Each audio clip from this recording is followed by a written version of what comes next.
Welcome back to the 2025 NHL draft coverage with Clack and Moss. I am the Clack of the duo, Brennan Clack, and he is Matt Mossowich. And we went through the top 32 of our top 100 list already, but we didn't cover off all the guys we want to talk about, and we only had so much time. So we are back now to discuss our most controversial players on our list, guys that you may have heard of. Maybe you're higher than us on this player for making the NHL. Maybe you're lower and you want to see the hate. Well, it's up to you. But we're going to cover kind of both of those angles and goalies, because we didn't have any goalies in our top 32. I mean, I had Andreanov in my top 30, but in our combo list, we didn't have any goaltenders whatsoever. So we're going to talk about the goalies, and we each have sleepers we want to go over and our favorite overagers. So stay tuned throughout this video as we go through the most interesting players of the draft that we did not talk about. And we start with number 34 on our list. He's a guy that you probably have seen YouTube videos of due to his great skating and his wizardry with the puck, but we didn't have him as a first rounder, and that is Cullen Potter. Now, Cullen Potter, he played in the NCAA this year, and frankly, he didn't do terribly with Arizona State. He's 5'10", 172 pounds, 13 goals, 9 assists, 22 points in 35 games. That's not that bad for a guy who's a rookie in the NCAA. So, Matt, why are we not that high on him? So, let me start out with the positive with Potter. He's an absolutely fantastic skater. He can blaze, he can change speed, he's deceptive. He can change his attack angle. He can jump inside and attack the net. And he can handle the puck at speed. So I think those are the two positives with him. My problem with Potter is that I question the IQ and the connective play with him. He's a player that I think plays with blinders on and doesn't really see the ice very well. I don't think he can step up or pull back and find teammates. I think he very much is an individual player who I don't view as a center, although maybe he could play C. So how many, I'll throw it back to you. How many players like Potter have we seen in the NHL? I don't think he's going to be a playoff style player. I think he's going to be a very frustrating player for coaches. And I just don't think this is a player type we've seen. I don't think he's as pesty as a Connor Garland, and his production does not scream to me like he's going to be one of those small point per game type of guys. So I think the best look at Cullen Potter, like the best he could be, would be maybe Trevor Moore when he made the NHL, needed to develop some of those skills to work with teammates. Now he's a very good player two-way, but I'm just not really seeing that he has that Trevor Moore dog in him. But maybe I'm wrong. Maybe he's a little better than I think he is, but I don't even really see like the highest gear of offense in him. Like, I really think that if he makes it, he's like a third line player. Like, at least a guy like Cameron Schmidt, who we do have in our top 32, has a blazing shot that I just don't think Potter has any kind of possession of that. Like, I look at Potter, I'm just kind of thinking like maybe the hands are a little overstated, and that we're really looking at a guy who's got blazing speed and some good other stuff. I wish he had more offensive awareness as well, considering the hype he gets for that kind of thing. At number 35 on our list, we have Riker Lee, who plays for the Madison Capitals of the USHL. He's a right winger, 6 feet, 185 pounds, and he had 31 goals, 37 assists, 68 points in 58 games. Now, you were higher on your list than I was with Riker Lee. I just view him as like a really heavy boomer bust type of guy, but without quite the upside as, say, a guy like Carbonneau or Iz Wozniak, who I have higher on this list, and how we have him higher in our combo. But like Iz Wozniak's 6'3", Carbonneau's already over 200 pounds. Riker Lee, it's not like his frame is like necessarily that small, but he is a bit of a smaller player, and I do wonder about some elements of his game that maybe you are a little higher on. So I think in a typical year, this isn't a guy I would normally have in my first round. I do have him at 26 on my list because I think there's value in betting on the skill level, because I think in this draft he is a top 10 skill player. He's got terrific hands. He's got a blistering shot and a great toe drag release. I think he's got that modern kind of, I think Connor Bedard made it famous, but that, how you pull it into your feet and snap it. He's got a really heavy shot. I think his skating is slightly underrated, but it does hold him back from truly driving play. So he's going to be a complementary piece if he makes it. In a draft like this, I'm willing to bet on high-end skill in the back half, I guess the last 10 picks of the first round. I think he's the type of guy that'll go early on day 2. But like I said, I think I'm willing to bet on high-end skill in a weaker draft like this. And I should mention, we don't hate Potter. We don't hate regularly. These guys, I think, are very well-worthy flyers in the second round. It's just that we just didn't have maybe as safe of bets as we do in the first round, or they just don't pop out as much as those guys in the first round that we have. But I still would be okay if you took Potter in the second round. And Riker Lee, I have skating issues with him, but the skill package is definitely well worth a higher second, and I would have no problem with that whatsoever. And that brings us to 36 on our list, which is Sasha Boumedienne from Boston University, NCAA, 6'2", 184-pound defenseman.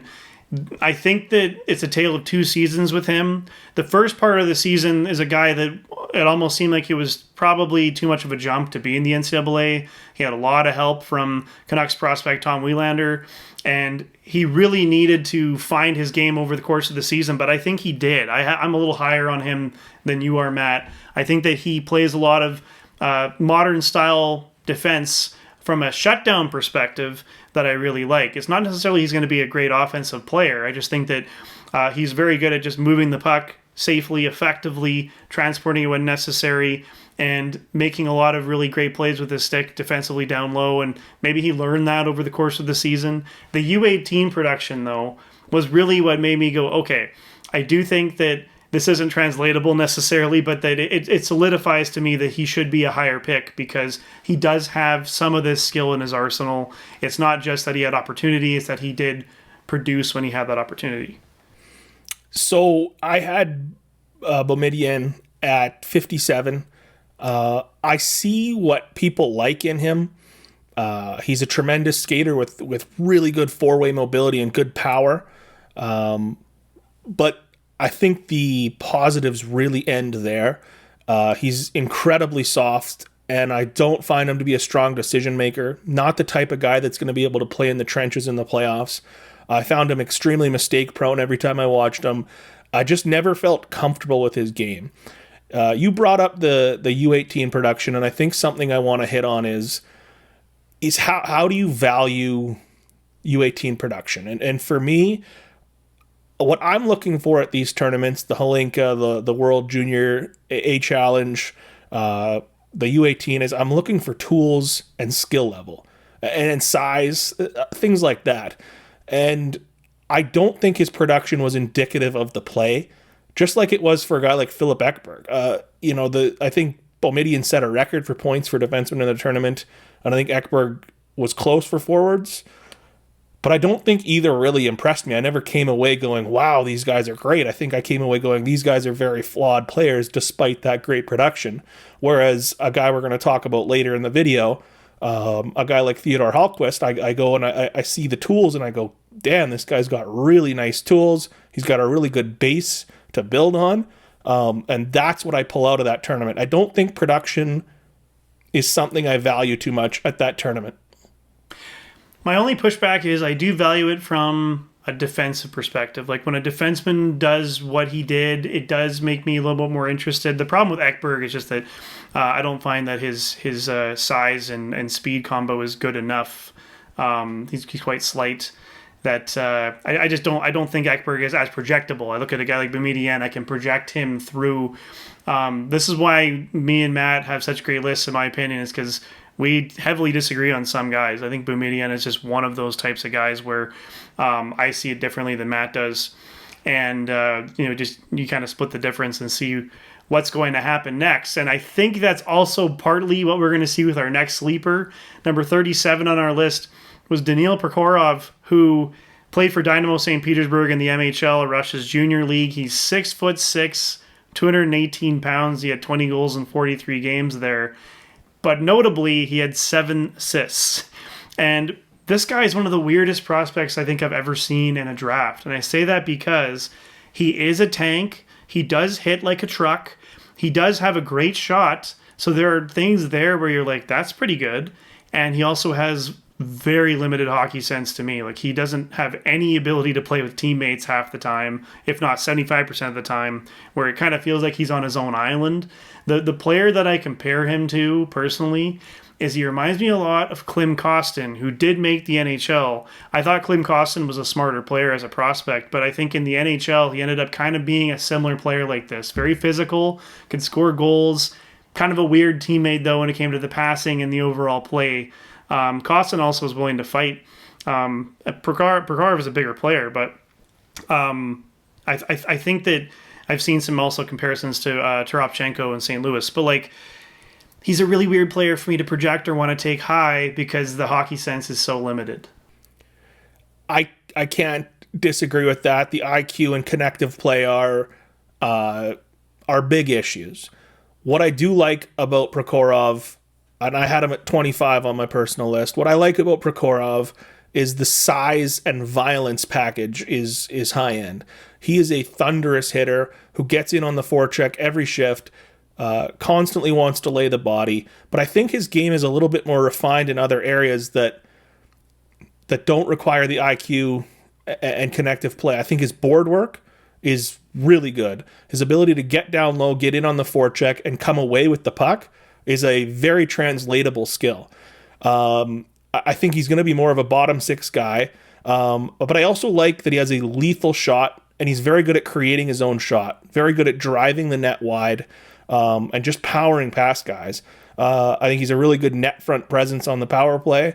There's tons of chaos in his game, don't get me wrong, tons of chaos. And you're right, he's a very weird player type in a draft full of weird player types. But if you're in the later part of the first round and you want to just bet on a guy who's going to come into your lineup and just be a physically imposing menace, you're going to want to take Daniil Prokhorov. Well, speaking of bets, and maybe not at the end of the first, but bets that in the second round I can definitely see happening in terms of another Russian player in the MHL. We go to number 41 on our list. We have Alexander Jurovsky from Tulpar Ufa, right winger, 6'1", 163 pounds, and he had 50 points in 45 games. Notably, he started a little slow and then really took off. Like, I think I saw a few scouts that were saying, like, we saw that he had skill in his game and it wasn't kind of translating, and then all of a sudden, boom, he came out, scored a bunch of points.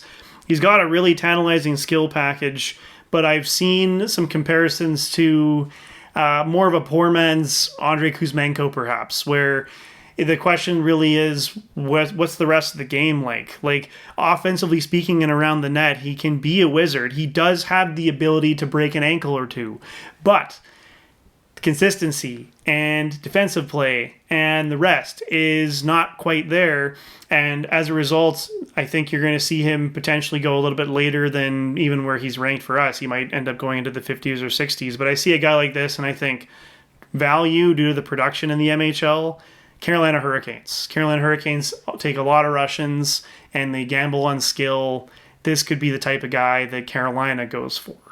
Yeah, and you just stole, again, you just stole from me. The first thought when I watch this guy is Carolina's going to take him in the late second.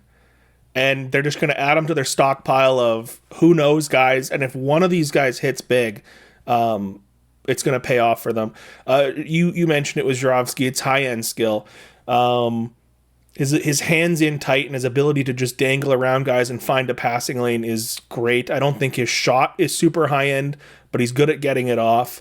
My big issue with Jurovsky is that a lot of times what he was doing and his play style was a very junior play style that I don't think would work in the NHL. I think if he tried to do some of the things he was doing in the NHL, in the NHL, he would just get absolutely plastered. He was playing against very weak competition in the division he was in. I just think he would get rolled in the NHL, and I don't see that translating at the same way that I think it might for a guy like Riker Lee, who I think is a more net-driven player.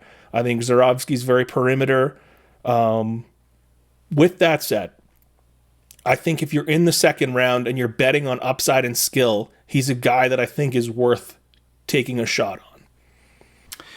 Well, speaking of guys that are probably worth taking a shot on because of the package they possess, really, number 50, we have Mason West, who played in most of his time in high school this year in Minnesota, 6'6", 218 pounds. But he did end up going to the USHL for 10 games, and he had 9 points. Most of those were assists, but it's not like he was unproductive. A lot of high school players, when they take a little cup of coffee in the USHL, they can sometimes completely have blanks, like 0 points and 1 assist. He actually caught up and played okay, but he's pretty much the definition of raw. Like, his whole game is absolutely a clay mold for this draft in terms of there's flashes here and there of elite skill, there's flashes of a good shot, there's flashes of net driving, and then a lot of not that. Like, it's really hard for me to go and look at Mason West and go, well, I saw his high school tape and he did this and he did that. Well, at his size, he's going to dominate anybody in high school, but I'm not entirely sure how translatable he is going to be. It's going to be probably a longer development curve. And he has this extra weird bonus where he's a quarterback. Like, he plays football, and he's told all the scouts and the media, hey, I'm only going to play one more season of high school football. Then I'm going to play USHL. Then I'm going to play for Michigan State in 2026, 2027. I'm committed to hockey. But because of that, because of the element of what if a football scholarship comes up and he's offered a good amount of NIL in the NCAA and he ends up being a quarterback, there is some scouts that are scared to take him because of that.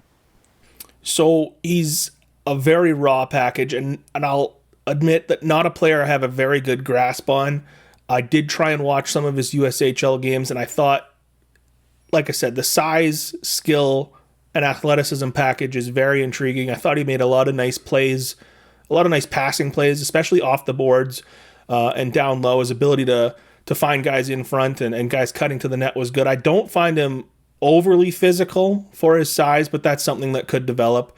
I think the fear with a guy like this is he turns into the Riley Tufte player type. And I think there is risk with him choosing to play football. Ultimately, I think he's a guy that GMs are going to want to take a swing on because GMs love drafting size and athleticism. Well, exactly. You look at Boston, they took Dean Letourneau in the first round last year. Dean Letourneau had 3 assists the entire season. So there's a lot of question marks now. Is Dean Letourneau going to be anything at all? But sometimes these guys take so long, especially if they're big and need to learn how to play in their frame. So I think Mason West goes second round. He's an incredibly tantalizing guy. But another guy that is in our sleeper list who's not going to go second round, at least in my opinion, is at 51. We have Ivan Ryabkin, who he started in the MHL. He was supposed to be a top 5 pick coming in. Like, people actually thought this guy could be a really high pick in the draft. And then he sucked in the MHL. Like, he didn't do anything, really. He didn't score many goals at all. And he ended up coming overseas to Muskegon, the Lumberjacks, in the USHL. He's 5'11", 210, and he found production there. He actually found that his game was able to translate in North America. He had 27 games played in the USHL, 19 goals, 11 assists, 30 points. But all of the word for him coming into this draft is negative. It was a negative combine interview experience for many teams, supposedly so, according to different reports we've read out there. And some scouts have said he's DND, he's not on our draft list. I've seen some scouts say they remind him of Arthur Kaliev. I don't actually quite get that comparison, but I think it's just because they're thinking of Russian player who has question marks. What do you think of him? Because I think I would still take a flyer in a draft like this, at least in the second round on him. But I mean, we don't really know the player. We didn't interview the player. So if these scouts have these concerns, it could be a personality thing. I have him as a third rounder, and a big reason I dropped him is because of these reports on conditioning and interviews. We don't have access to these guys. We can't talk to them. We don't know what kind of people they are. but I think you have to rely on those reports. And it just sounds like he's not a committed player. He's not a player that the scouts liked or that interviewed well at the combine. But let me break down the player, because I find him to be a very weird player type. He's short but very stout. He's built like an absolute tree stump. He's super physical, loves to throw his weight around, and with that low center of gravity, he can really staple people. He's feisty, in your face. He's got a great passing game and very skilled. There's some flashes, and I'm just saying flashes. There's flashes of Mishkov. That ability to play off the wall and find lanes, I think, is quite intriguing, and he was able to do that a lot in the USHL. My big problem, and the reason, like the main reason I dropped him, was the combine, but I think the number one reason is that I think his skating is absolutely awful. I don't think it's going to translate. He does not move around the ice well, and maybe that's the conditioning. So let's say this guy gets in shape and he's able to figure out the skating. That'll be the key to propelling him to turning into something. But right now, I think he's a risky pick, and I think he will fall due to these conditioning and attitude concerns. And with that said, I think the skill level is very high. Skating is awful.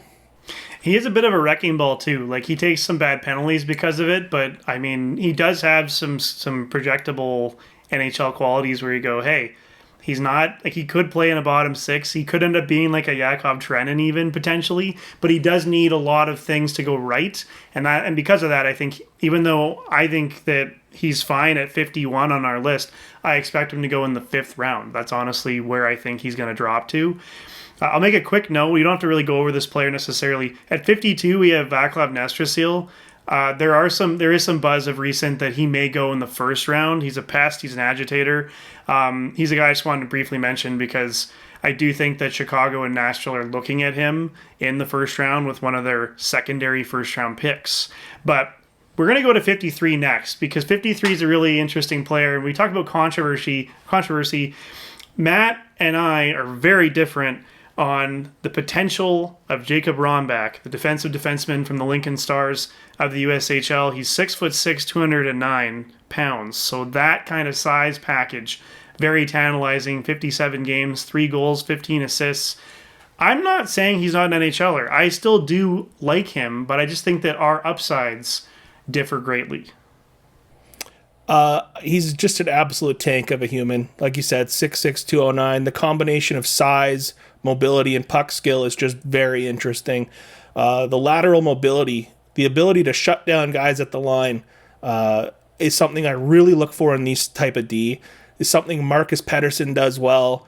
It's just something that a guy like Nico Mikkola does well, who's my comp for him. That ability to shut down the lines is so important. And on top of that, he's a beast down low in the corners, great at busting the cycle. But the thing that separates him from some of the other bigger D in the draft is that once he separates from the cycle, once he makes the defensive play at the line, he's able to get the puck moving north. He's not super skilled, but for a guy that's 6'6", that ability to get the puck moving north, very impressive. He's very disciplined positionally, very strong defensively. Not mean, but he's physical in terms of taking up space, eating people along the walls. Like I said, he reminds me a lot of Nico Mikkola. Again, if you're watching the playoff style D, who was absolutely incredible for Florida. And if you're getting that kind of value, that's a 1st round pick all day. And I get what you're saying with that. I get what scouts and you are seeing with him. I do agree that I like his first pass. I do think he's got great reach. I just don't see anything like super dynamic with him, and I'm a little worried about him not being that physical, that as he gets into the pro levels, he's going to really, really need to develop that. He might not be mean enough for me to be more than, say, a number 6 defenseman who's good on the penalty kill. And that's just why I ranked him a little bit lower. But I ultimately really like where we have him, because I do think he's going to go in the 2nd round. I do think that the teams are going to value what he brings. I don't see like Nico Mikkola for me, because Nico Mikkola, I mean, to me, he's like a number 3 or 4 defenseman. He has a lot more physicality in his game, a lot more offensive rush ability than, say, a guy like Rombach. But I understand it. Like, it's not like I don't hate the player. This isn't like me and Matt going like, I love him, I hate him. It's like I just am a little bit more low on his upside in general. And speaking of guys that, if I'm looking at their upside, I might have a difference of opinion on. Our last kind of really controversial guy before we get into our goaltenders, Simon Wang, we have at 66. And depending on who you ask, like, there are scouts that have him because he's 6'6", 222 pounds. He played for Oshawa in the OHL this year, but he actually started in the OJHL and then made his way to the OHL. He hasn't played hockey for that long. He's notably from China. And 32 games, 0 goals, 2 assists, 2 points. Really raw. Like, this is one of the most raw players you're going to find in the draft. I don't find that there's much here except for his skating is ridiculously good for a guy who is 6'6". So depending on the scout you're talking to, some are going to look at him and go, well, this guy could end up being like Alex Vlasic. Like, this guy could be big and rangy and just defend really well and move a puck really well. And then, it's possible that it just takes him so long to get there that it's just not worth a pick as high as he's going to go. So I watched him a few times with Oshawa in the playoffs near the end of the regular season there, and you hit it. He's so raw. It's just so hard to project him because you don't know how he's going to develop. The things I liked about him is I found his skating very good, especially the lateral mobility, and I thought he had a very active stick, and so he was good at disrupting play. The puck skills are extremely limited. I don't know what else I can add. He's just not a player that I would want to be taking a risk on, especially if you're saying like he might be able to go in the late first, early second. That's just not a pick that I like. He's so raw, and I'm not sure the upside is there. But I think both of us would maybe throw a third rounder, especially if we had 2 third-round picks. Like if our team had 2 third-round picks and it's like, hey, he can skate really well, then I wouldn't blame taking him there. But yeah, late first, early second, some of those mocks have him there. It's a little bit of a heavy reach to me, but maybe that team just thinks they can develop him and mold him into something else. That is our most controversial players we kind of had left on our list, but we have a lot of other guys we want to talk about, starting in net. Now, big disclaimer. My dad played goal. I didn't play goal. And I try to kind of figure out different qualities in goaltenders I like. But goalies are voodoo. Like, goalies are always the biggest gamble in the draft you can take. When you take a goaltender, it means I hope he's something. I saw some good technical skills in his game, and hopefully he rises from that. But I do find there's a lot of variance in what you actually get. But some of the goalies in this draft have a lot of good potential, not necessarily guys in the first round where I go, oh yeah, that guy's a sure bet to be even a backup. Like, all these guys could bust, but they all have something in their game that makes them projectable to the NHL. And our highest ranked goalie is Semyon Frolov, who we have at 38 on our list, from Spartak Moscow of the MHL. He's 6'3", 203 pounds. He went 16-7-3 for a record with a .921 save percentage. He actually bounced around to 3 different teams in the MHL. His best save percentage was the first team. It went down as he moved teams and had to adjust to new defensive structures, new personnel, etc. But there's some buzz that he might go in the late first. He's a guy that on tape has a lot of scouts excited. So he was my highest ranked goalie. I had him at 36, so he was dangerously close to being in my first round. I absolutely love the athleticism and size package that he brings. I've compared about half this draft to people on Florida, and I'm going to do it again. He reminds me of Sergei Bobrovsky. The ability to get across to make saves. He can make some absolutely highlight reel saves.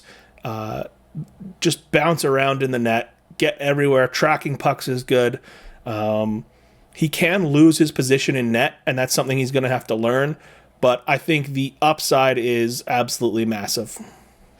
Well, and his frame is also, NHL projectable. There's a lot of goalies in this draft that are on the smaller end, and he's 6'3", 200 pounds. Like, he is a guy that we don't have to worry about that. Our next player that we're going to talk about, I had ranked as my top goalie, but there is some size concerns, and that's with Pyotr Andrianov, who we have ranked at 40. Like this, the gap between Frolov and Andrianov is not very big, 38 and 40.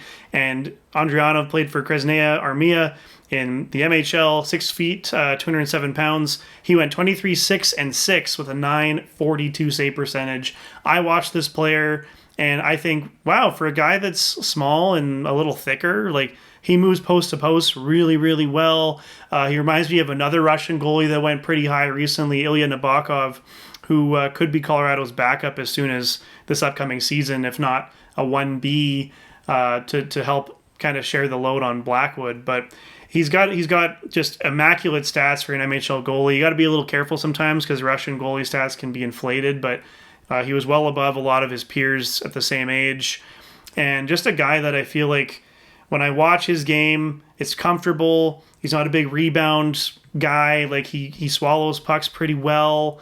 From a technical perspective, he's impressive. From a stats perspective, he's impressive. And it's another guy where it's like, that guy's going to Carolina. Like you just know Carolina's going to pick him. They already picked a guy like him, who's a little bigger in Pyotr Kochetkov. So undersized goalies, they need to be high end, and I do see that potential with Andrianov. I think if you're looking at the guys at the top of the class goalie wise, I think Andrianov's the best goalie today for sure. He's very athletic, very poised. He doesn't lose his net very often. With that said, he's got a very odd frame. I think he was 210 pounds at 6 foot. That's very odd, which makes me think there's maybe some conditioning issues there. And then you're thinking maybe if he can get in better shape, he'll be even more athletic, more dangerous in the net. You mentioned the stats. They're absolutely shining. I had him a little bit lower, 54 on my list, but I really, really like the upside. And yeah, he's a guy that I could definitely see going early on day 2. Well, and it's like we really don't have much of a gap in these guys. Like Frolov 38, Andrianov 40, and Joshua Ravensbergen, our next goaltender, we have at 42 from the Prince George Cougars of the WHL, 6'5", 191 pounds. So he does not have the same size concerns that Andrianov has.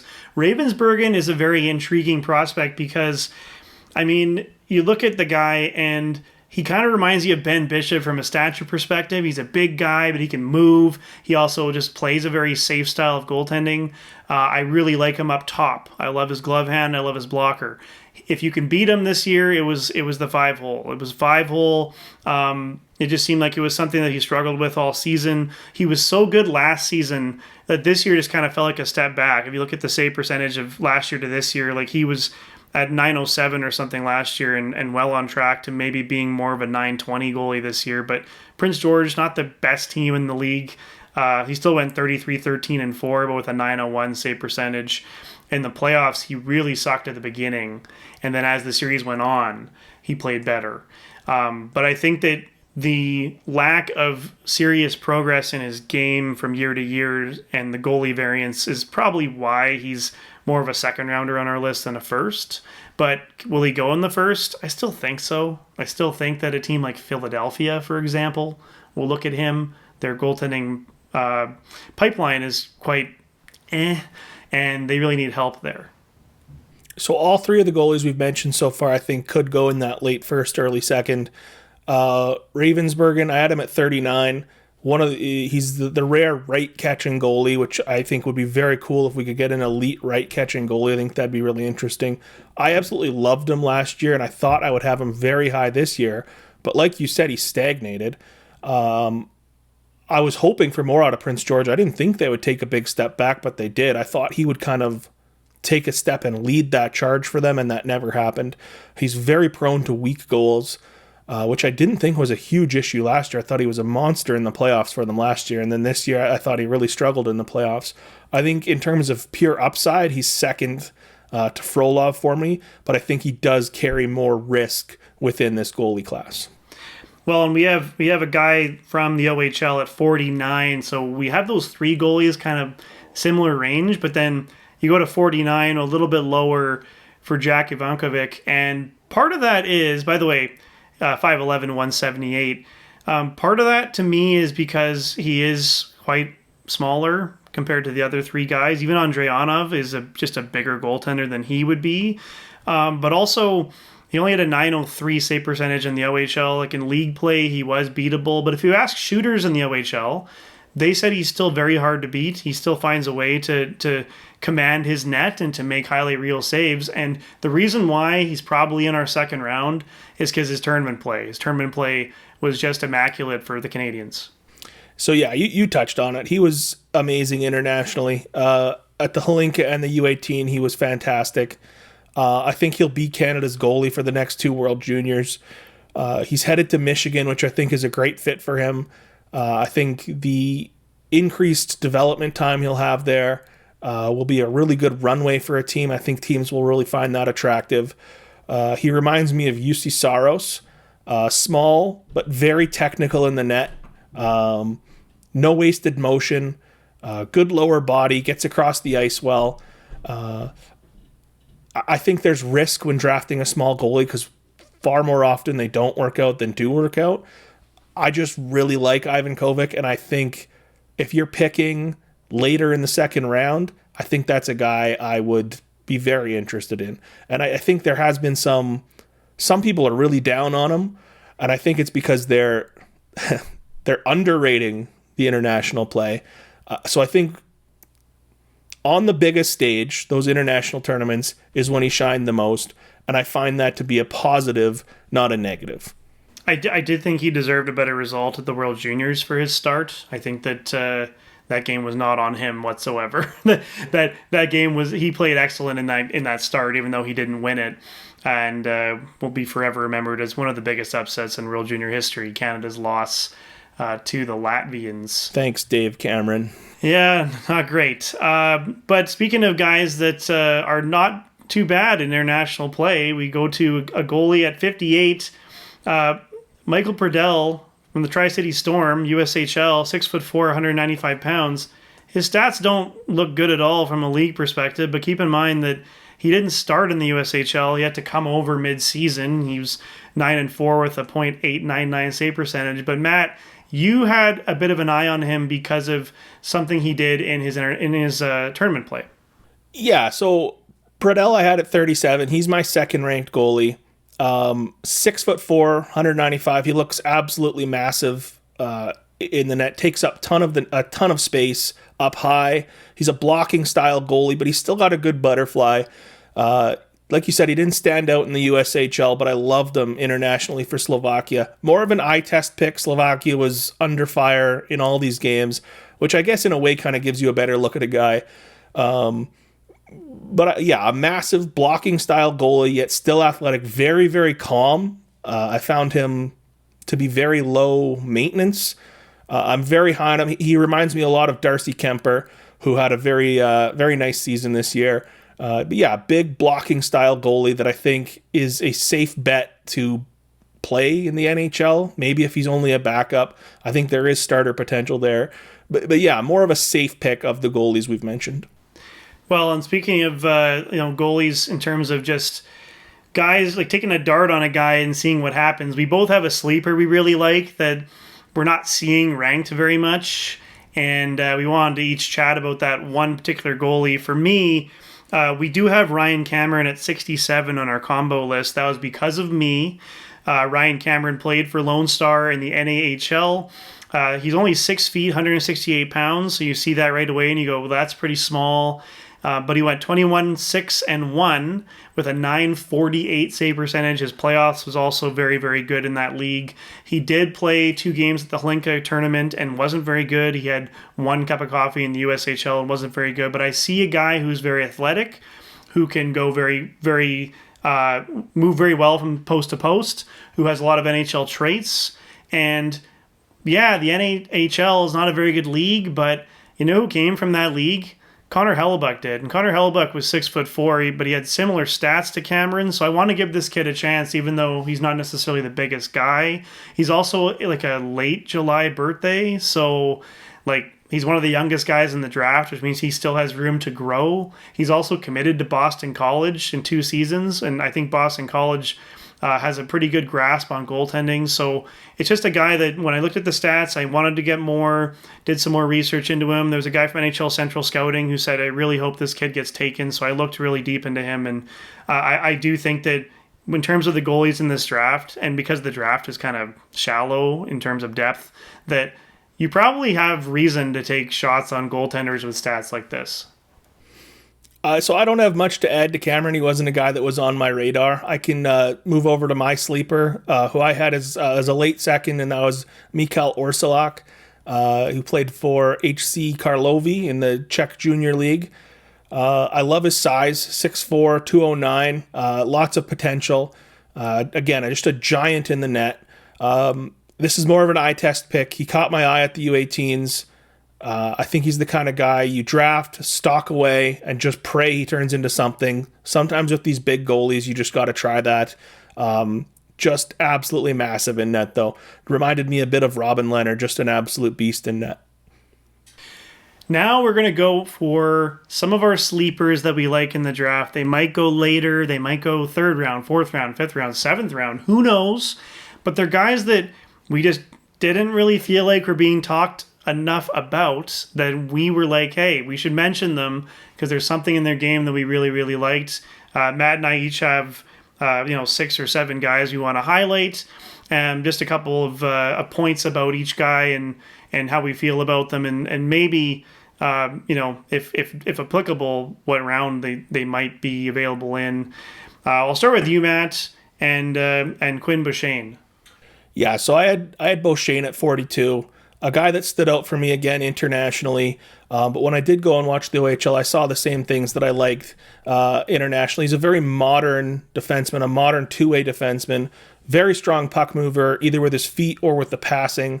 I love his ability to defend. He's got a very active stick, his willingness to go into the corners to dig pucks out. He's not the biggest, and I think that's the big drawback with him. But he defends the blue lines well with his stick and mobility combo. Very poised for his age. Smart, high IQ defenseman with plenty of runway to develop. Like I said, not tall, but he's got a stocky frame. I thought he was incredible for Canada at both the Holinka and the U18. He's not necessarily a natural offensive defenseman, but I think he could be a very good transition defenseman, and I think that would be his bread and butter if he's able to make it into the NHL. I think he's a day 2 pick, I'm sure he's a day 2 pick. I think he's a second rounder for me. Will he go that high? I don't know. I think teams will like him, though. Well, you're going to see a common thread with some of my sleepers that I bring up, and that is that as you go later in the draft, I tend to look for guys that are smarter puck movers or have some sense of a transition game where I can go, hey, they might be a number 5 or 6 defenseman that has some upside. I like finding those types of guys in the middle of the draft. And one of these guys who I think is going to go a lot higher in the middle of the draft, and Matt actually is also a fan of him, we ranked him at 44 in our combo list, is Theodore Hallquist, who played for Örebro. He actually played in the SHL and Swedish Junior this year. And the thing is that a lot of people know his brother really well because his brother played for Sweden at the World Juniors, but I think he's a lot more projectable than his brother ever will be in terms of making the league. He's 6'1", 186 pounds, just a solid transition defenseman who makes smart, simple plays. Can make a good breakout happen. I think he had some more untapped offensive potential that showed as the season went along. And Matt, you can add to this, but I just think this type of guy, when I see him available in 3rd round, 4th round, and in his case, there's even more upside to be a 2nd round guy, I jump at that personally. For me, he's early day 2 in the 32 to, maybe he could sneak into the end of the 1st round. That's maybe a bit aggressive, but I think he's an early day 2 guy. I really like his defensive game and his ability to defend. He's got a stocky frame. He's very thick, very well built. I think he'll be able to add a lot of additional weight. But he can also make that outlet pass, like you said, break up the play, get the puck moving north. I love that in a defenseman.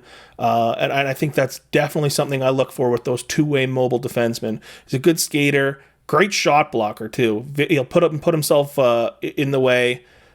He's got a very active stick. And he's very consistently physical in the corners. Again, a guy that'll go into the corners, battle for pucks, and get the puck moving north for his team. I don't think offense is his calling card, but like you said, I think it's a little bit untapped. He knows how to join the play, and he does have a heavy shot, but I don't see offense translating the way his defensive and transition game will. Now, I'm going to go to a sleeper that when I saw your list, Matt, I was like, "What?" Like, because not that Gustav Hillstrom is necessarily a bad prospect in my eyes. Like, I think he's a projectable NHL player. However, you had him in your first round, and I want you to kind of go through and explain why Hillstrom is such an interesting sleeper to you at the end of the first third. So I had Hillstrom at 29 in my first round, and I think there's a chance that could happen. I think a player we talked about in the other video was Braden Coots, and I honestly think that Hillstrom is perhaps just a bigger version of Coots. Natural right shot center, strong on the dot. He needs to bulk up, but he's got a really nice frame. He's a very active skater. Really gets in on the forecheck well. He's got a nonstop motor, just like Coots. I think the skill is developing. I don't think that'll be his calling card. I think he's probably, like I said with Coots, a bottom six guy. I think he could be a matchup guy. He played a lot of games in the SHL and didn't look out of place. I think he's got a very safe floor for me, and I think that's the main reason I ranked him so high. In a draft with a lot of unpredictability, I think I was leaning more on guys that I felt had a really safe floor, but then I also think he's got some upside if the offense hits. Like I said, nearly point per game in the J20 games he did play. Played a lot of games in the SHL. I think it was 18 games. And didn't look out of place. He's a guy I'm very high on and would not be surprised if he went in the first round. We have Hillstrom on our combo list at 56, but that was mainly dragged down by me not being as sold on him. But all your points make complete sense, and I think that's the reason why he would be a sleeper even on day one of the draft. At 59, just a little bit below that, we have Drew Schock. Drew Schock is a player who, what we really haven't talked about much in these videos is the U.S. national development team. Like, this is not the strongest year for this program. Like, sometimes you have 8 guys in the first 40 picks. This is not one of those years. Schock is 6 feet, 174 pounds. He's a puck-moving defenseman who reminds me a lot of Colin Miller. There's a lot of transition play with him that I think gives him some potential. He actually does have some swagger in his game, especially in the offensive zone. I noticed him at the U18s in terms of being one of the better defensemen the States had in that tournament. Now, I don't think that there was a lot of highlights to be said in that tournament for the States defense, but when I did notice him there, I felt like he probably is a guy that we should take a little bit of a flyer on. His production was not terrible in the USHL. He did have 17 points, and I just wanted to highlight somebody from that program because as much as they do have some decent players coming up, it's just weird that we don't have a first-round pick. Yeah, I think if there was a guy from that program that could, the 2 guys that could sneak into the first round, I really like Jack Murtagh. I like the tools there. And I think a team could be enamored with Will Moore. I'm a little bit lower on him. As for Schock, he was 90th on my list. I liked him a lot at the U18s too. He's got a smaller frame, but he's very stocky. He's got, I think, limited upside. But the thing I liked is that he's a very powerful skater, and I think there's something you could develop there. I think the puck skill and IQ just isn't there for me. But if you're talking a sleeper in the draft generally, I do like Schock as a maybe 4th to 7th rounder. Well, at 62, I'll bring it right back to you. A guy that I considered to put on my list, and I end up not doing so, but I definitely considered it. Lassie Bilius. Here's a guy that I think has a lot of tools that I really like. I question the hockey sense and the IQ personally, but why do you like him as a potential late first even in this draft? So another guy that's purely an eye test pick off of the Hlinka and U18. I had him at number 34, almost sneaked into my first round. The skating and puck skill are just high end for me. One of the better puck movers in the draft. With the play going north, I don't think there was many better defensemen in the draft. The downside with Beaulieu is the defensive game. It needs a lot of work. He's very soft, easy to knock off pucks. But driving the puck north and supporting play, I think he's very high end at. He's got a really nice snapshot from the blue line. Excellent edges. He's a very deceptive skater. And that goes for puck retrievals too, which I do think is a strength of his. Going back, getting pucks, moving north. He was a bright spot for me on a very, very weak year for Finland. My comp for him is Jake Wallman. I see a lot of similarities to him, and if he becomes that kind of player, I think that's very valuable. Well, speaking of Finland and what is a weaker year in the draft for them, there was a guy that just really caught my eye who I was like, okay, nobody's ranking him. He's not on anybody's list. And there's a reason why. It's because he's only 5'9" and he's a defenseman. But I really wanted to include him on our list because I see a little bit of a certain player that did make the NHL in him. And that is Arttu Velila from Lukko U20, played in the Finnish Junior League. That team won the championship, and in part because of his play, which was fantastic, really. I mean, for a guy that's smaller, he had 12 goals, 30 assists, 42 points in 39 games. There's just nobody else in Finnish Junior that was somewhat projectable to the NHL with those kinds of stats. And from a lot of the video I saw, like a deceptive shot, really strong passer. And I think he's a guy who, once he gets into pro, will surprise a few people, maybe even make the World Junior team, just because of the skill that he does carry with him. He reminds me a lot of Emil Andre. That's the guy who I'm thinking of in terms of an NHL comparable guy for Philadelphia who's just kind of breaking through now. And I had some concerns with, but ranked him in his draft year. And I'm looking at Valilia. It's like no one's talking about him at all. I think that if you can put a 7th round flyer on a guy like that, I mean, he's ranked in the 65 spot in the combo just strictly because of me. But I think you can be really surprised at the amount of value you get out of a guy like that. Past him, though, I mean, we have a lot of different sleepers, so I'll just try to get to a few more. When it comes to a guy like Roman Bosov, Matt, here's a guy who comes from the MHL. What did you see out of his game? So Bosov, I watched a decent amount watching Prokhorov. They were on the same team in St. Petersburg, which was a fun team to scout because of these two. He's one of the bigger swings outside of the first round. He's incredibly raw. But at 6'5", I think he was 6'5", 190, he's just massive with good mobility and solid puck skill. He needs to fill out. He's Bambi on ice right now, but I think as a project outside of the first 2 rounds, he's a project that I like quite a bit. Yeah, I mean, speaking of projects I like quite a bit, Will Sharp, who I have ranked at 64 in the combo. Now, here's a guy that no one's really talking about again, 6'1", 194 pounds. I thought he was looking really good in Lethbridge, and then they traded him to Kelowna, and he was the number 1 D for a terrible team. So he got swarmed on the forecheck and had a lot of struggles. But with Kelowna being a better team going forward, I think that a lot of the good qualities of Sharp's game, which includes transporting the puck and a few offensive instincts, will really come out. And as a result, I would definitely take a flyer on a guy that has his offensive ability.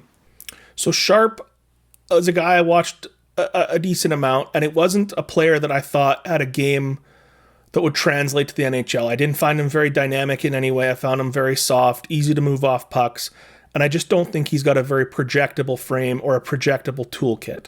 And so when I saw you had him ranked high, I wasn't surprised. That is the kind of player you like, but he's just not a player I'm interested in. But you are interested in a guy like Brandon Gorzinski. Yes, Gorzinski. So I watched a lot of Kindell this year, and Gorzinski's another guy that just stood out to me, especially in the playoffs. He really caught my eye. 8 points, 4 goals, 4 assists in the playoffs, 11 games. I think he's just a very easily translatable guy, a guy that can carve out a spot in someone's bottom 6. His skating and work rate are great. He's also very big. He's got really good size. Solid offense, very gritty, goes to the net. A puck hound who wins battles, and I think those type of players help you win. Is he a flashy pick? Is he a sexy pick? No, but I think he's a pick that has a lot of safety, and I think if you're picking in the early 3rd, maybe late 2nd, I think is his range. I think he's just the type of guy that teams tend to like more than most online scouts would. Yeah, that's super fair. I actually get a similar sense out of Matthew Gard sometimes like that, which he's ranked at 70 for us. Just a guy that is quite projectable to be in a bottom 6 in the NHL, and scouts can look at that and go, well, I think there's enough here that we'll take a shot on him. I hope that a team takes a shot personally on Matteo Nobert, who I mean, whenever you're watching Carbonneau highlights, it's usually his pass to Carbonneau for the one-timers. And with that kind of passing, I wanted to make sure I mentioned him. I just think that he's gone quite underrated because people think that it's Carbonneau that is the reason why he's got production. But I actually think that they just have a symbiosis on the ice together. Carbonneau even mentioned that if he could pick any teammate to bring with him on his new team, that it would be him. I also think that it'd be worth mentioning a couple other guys. Matt, I guess you'll start with Amidovsky is a guy who I think you've noted here as you really want to talk about him. Yeah, so Liram Amidovsky played for North Bay in the OHL. When I was watching Jake O'Brien in the OHL playoffs, he was the guy that stood out for me on North Bay. He had 19 goals in the regular season, 3 in the playoffs in a very short playoff series. He's got good size, good pace, and the thing that really stands out to me, he's got a very good shot. So if you're looking for someone in the lower rounds to kind of take a big swing on, I think Amidovsky's that guy. Well, I'll finish with my last sleeper, I guess, and I'll cut it to you for your last sleeper. But at 73 on our list, we have Alex Wang listed, 6 feet, 170-pound defenseman who played for Chicoutimi in the QMJHL, 7 goals, 33 assists, 40 points. And I think there's a lot here to like. Like, he's pretty raw, but really, really good skater. Really good ability to transition through the neutral zone. I do like his puck moving ability as well. Like, there are some issues here with just taking physicality. He can be a little soft, but he's also going to Harvard, which is a great school for developing D-men. And I look at this guy and I think he's being a little slept on. I like Wang quite a bit. I didn't rank him though because I don't see the skills and size translating. I think if you're going to be that size, you need to be dynamic, and I just don't view anything in his game as being dynamic aside from maybe his passing. He's a very smart outlet passer. I know he's kind of a favorite of a few people, but I just think I would tamper down the expectations with him just due to the size, and if he's got a very small frame, I don't think he's going to be able to fill out much. I just don't think he's the type of player that can handle the physical rigors of the NHL or NHL playoffs. And I'll let you finish off the sleeper section with Luke Vluswick. Luke Vluswick is just my eye test guy that I want someone to take a swing on. I think he will get picked because he's got good size. He's 6'4", I think nearly 200 pounds. And the package with the mobility and puck skill was very interesting to me. Solid offensive toolkit, a very heavy shot. He's a right shot D with plenty of developmental runway. I think he's just worth a shot after round 2. We're going to finish off our sleepers and goaltenders segment with some overagers that we like. Now, overagers are an interesting part of the draft because they've been passed over. They have a chip on their shoulder, and yet some of these guys boom after they were passed over, and all of a sudden they're very selectable players. Our top-ranked overager is at 63. It is Bryce Pickford from the Medicine Hat Tigers on defense. And the number one thing that he brings in terms of translatability is his shot. I mean, he had 20 goals this year, 47 points in only 48 games. And in the playoffs, really, really solid offensively and defensively. Pickford is a guy where, like, literally, I think last season he had 2 goals. So this is really out of left field in terms of this boom of offense, but it's really made him a guy that is somewhat projectable to pick. Yeah, I like Pickford quite a lot. I think I could have gone higher here. I had him at 85. I think he'll probably be in the 3 to 7 range in the draft. He's the best shooting D in the draft. He's got an absolute cannon of a slap shot from the point. Like you said, he had 13 goals and 24 points in 18 playoff games. So 13 goals from a defenseman, and he had 2 more in the Mem Cup, which I thought he was very good in. He was on a super team, but I thought he added to that. He was their power play quarterback and was just bombing shots from back there. He's undersized and not really a plus skater, which I think is what's going to hold him back. But if you're talking about a swing in the 3 to 7 range, I think he's has some value. Well, and a lot of my favorite overagers in this draft, you're swinging because they have some kind of production. There's a clear developmental curve upwards, and there's something that interests you. Like in the case of Charlie Serrato, who we have at 83, Penn State, 6 feet, 190 pounds, had 42 points in 38 games. And I mean, this is a guy that I've seen a lot of people start rising up in their rankings, and they don't really care that he's an overager, because when you put up that kind of production in college and he's still of draft age, it raises an eyebrow. So yeah, a double overager playing for Penn State. He had 42 points and 58 penalty minutes in 38 games played as a freshman, which are eye-popping numbers from a guy that not many people saw having that kind of production. He's a very energetic two-way center, very aggressive. He's highly competitive with solid skill in and around the net. I don't see him being a top 6 player. If I did, I'd have him much higher. But I think he could carve out a depth role. He really is a gritty, dirty areas player that kind of pulls people into the fight like a Brendan Gallagher type player. The other interesting thing to note with him is with Penn State, they could see a very large influx of talent. Jackson Smith's already committed there. Martone might. McKenna might. So we could see a huge influx of talent there, which would be very interesting to watch him develop around that. Well, our last few overagers we kind of have in that 90 range. And first of all, I had to bring him up. Mazden Leslie, Vancouver Giants, 6'1", 201 pounds. Here's a guy that we did rank 2 years ago, and he went undrafted. Egg on my face, except for the fact that I think he just developed and got even better. He's a good leader for them. 21 goals, 51 assists, 72 points. Shows a lot of offensive instincts and puck moving and transition ability that I do like to see from defensemen. And I think that Mazden should get another shot in this draft from another team, especially because he's going to Kelowna, who's going to try to make waves and win a Memorial Cup. So that trade was really big, I think, for him. And because of the fact that these overage players can now go into college from junior, Mazden Leslie's going to go to Bowling Green. There's just a lot more development in terms of the teams that he's going to that I like where this path is going, and I think it's worth a flyer.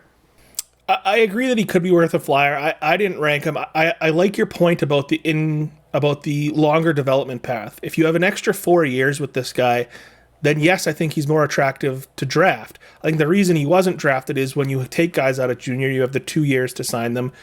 I just don't think teams liked that runway. So I do agree with that point. My issue with Leslie, and it was the same the last 2 years, soft junior style D, I just don't see his game translating. The size and compete and physicality are all subpar to me, even if the puck skill, like you said, is very good. I do think that, like, at least in his case, his frame is a lot more, like, he was more of a, not a string bean when he was in his draft year, but he's now well over 200 pounds at least. So, like, he is getting strength in his game. However, I would not be surprised if he's passed over yet again, but I would love to see him get picked. Another sleeper overager that we really wanted to mention, Christian Epperson, who is at number 96 on our list, 5'11", 180 from Saginaw, was known as being Michael Misa's line mate for a lot of the season.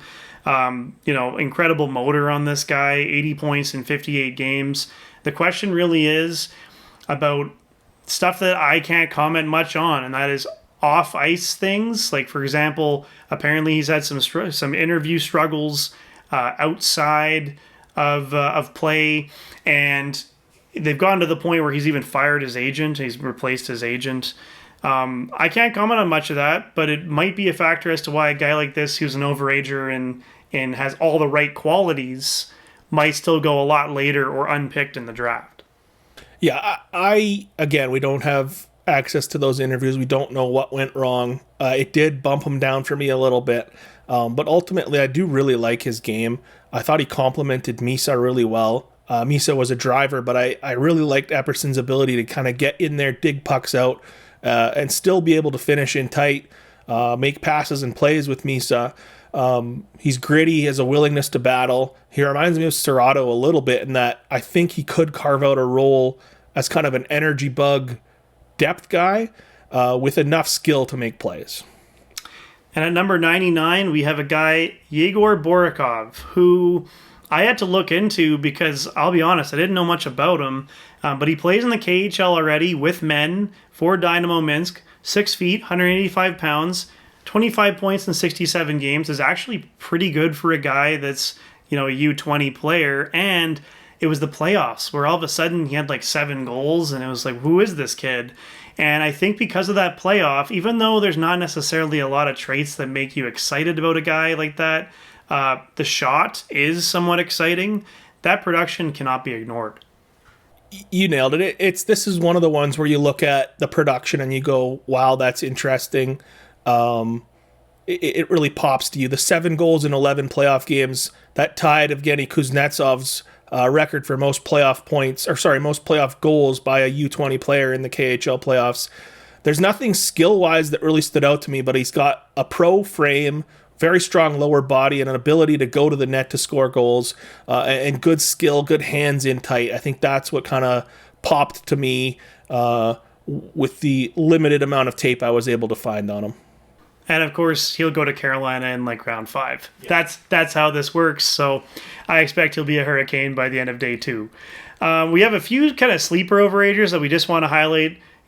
Just not necessarily in a crazy way, but they caught our eye in some way, and we want to mention them. For me, the first one is Santeri Huavila, who played for JYP in the Liga this year in pro hockey.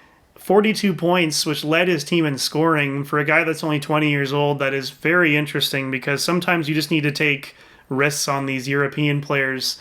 You're seeing the Oilers do it actually recently by signing basically just whoever was at the top of the scoring sheet for the pro leagues, such as David Tomasek in the SHL. So I see a guy like this. I see his production. I didn't see much video of him, but he instantly reminds me of like a Yori Lederer type of guy. And it's interesting enough that if you have a 7th round flyer on a guy and a guy as productive as he is, why not? Yeah, the rare triple overager. Not a guy that I have any notes on. He was more of a U pick.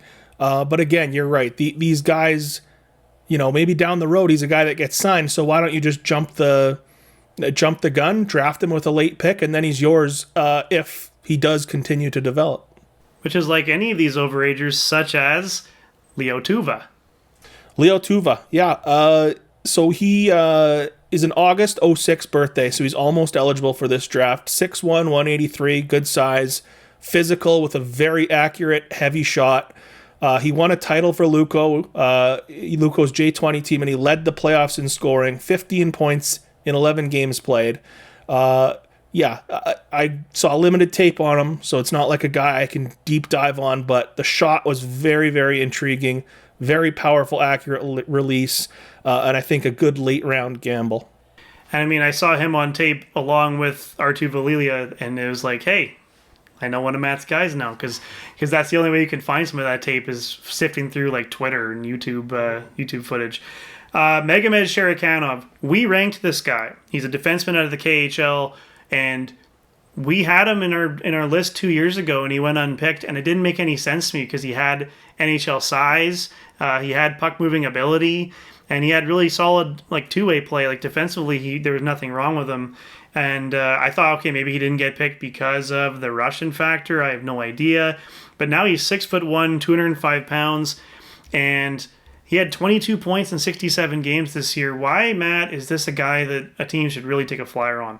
So another triple overager, a guy that with Russians, you can hold their rights infinitely. And he's a guy that I think he's a mobile 2-way D that can join the rush. He's got a very heavy shot, great moving north, loves to join the attack. Again, we're basing this mostly off of some rare clips we can find and then that production. You can own his rights for longer.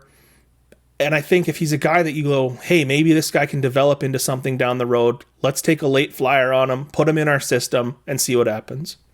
And I'll let you do the last overager sleeper because I do remember him a little bit from the World Juniors, Asaneli Sarkinov. Yeah, so you mentioned the World Juniors and U18 tournament last year. He caught my eye with Kazakhstan. Just the size and tools kind of caught my eye, the physicality. I didn't really watch him much with Spokane late in the year, but watching him in the playoffs, I was like, oh, who is this guy? Okay, I know this guy, Sarkinov. He's huge, 6'4", 203, plays a very heavy playoff style game, gets pucks down low, battles for space in front of the net, scored all of his goals by just banging away in front. He really stood out for me in Spokane's playoff run, 9 goals in 20 games. The size and physicality package is interesting. I do think a team will take a late flyer on him. And I'll just mention one last guy, Philippe Blais-Savoy. He's a guy at Colorado College, played in the NCAA this year. Relatively just a solid type of defenseman, simple, mistake-free game. Caught my eye a little bit just when I was looking up different guys and different overagers. A big note with him is that after I kind of asked about him to one scout, and basically he said, don't be surprised if San Jose just takes a late flyer on him. He is from the area. He's from San Jose, played for the Junior Sharks. So just someone, if you're a Sharks fan, you want to look into him right away. Your team might be taking him in the 5th, 6th, or 7th round coming up on Saturday. That's it for our sleepers, overagers, goaltenders, the guys that we just want to talk about that weren't in our top 32. You can get our full lists, which includes my list, Matt's list, and our combo list.